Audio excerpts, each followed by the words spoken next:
was consequent upon the mayhem that was unleashed in the society. Naturally, when forces react to that kind of chaos, that kind of lawlessness, then it's always, it's not a science, it's not calibrated.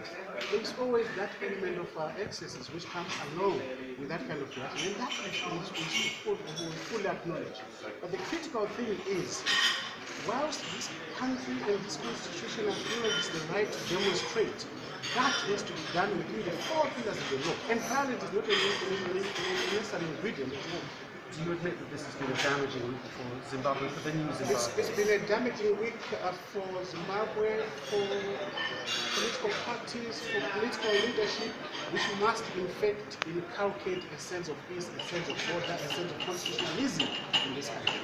President Mnangagwa mean about national dialogue? The opposition says that that's not going to happen until you start releasing MPs that have been arrested. Just when we were in there, the president was drawing my attention to an attempt to, as it were, putting words in his mouth using his Twitter account. So don't always believe that which is coming through. Anyway, when it comes to national dialogue, that's a necessary accompaniment of and democratic system.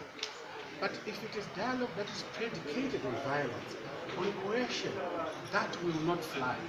The key thing for all parties, including those in opposition to law, is that there is a way of engaging government without necessarily having to bring in people to do lawlessness and destroy property and cause loss of life in the country. After all, we have a parliament. There is interaction going on. With many other avenues where interaction is coming on. And don't forget, soon after the elections, the first person to call for a dialogue was none other than President Mnangagwa. Which call was in fact spread? Because the opposition was still pursuing other avenues. When those avenues came unstuck, that's when we saw them doing a U-turn to say, well, you give us dialogue. If you don't, like rolling demonstrations.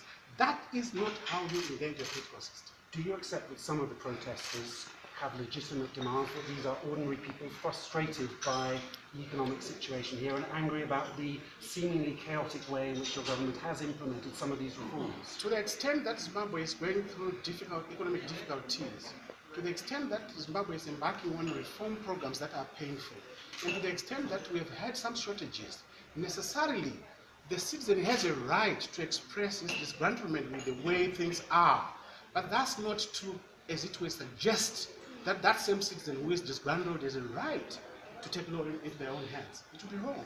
What would you say to the outside world now, which is looking for reassurances that this new Zimbabwe really is on track? Yes, I get very worried when the word new Zimbabwe is used glibly. When you look at the set of challenges that we are facing, many of them do derive from sanctions that were imposed way, way back.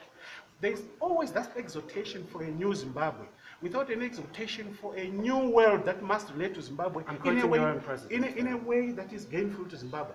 What real value is being served by the continuation of sanctions at a time when this new project, this nascent democracy that we are trying to cultivate, needs to take off and with all the support there is in the world?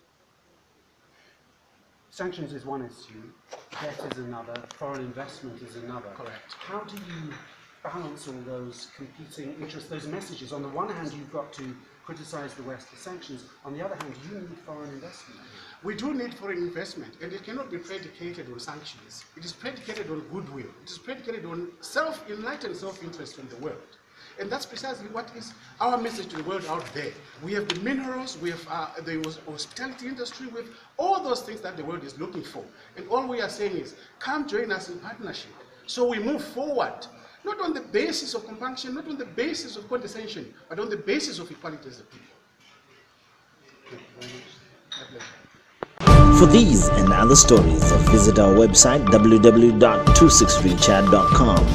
Follow us on Twitter @263chat and like our Facebook page 263chat.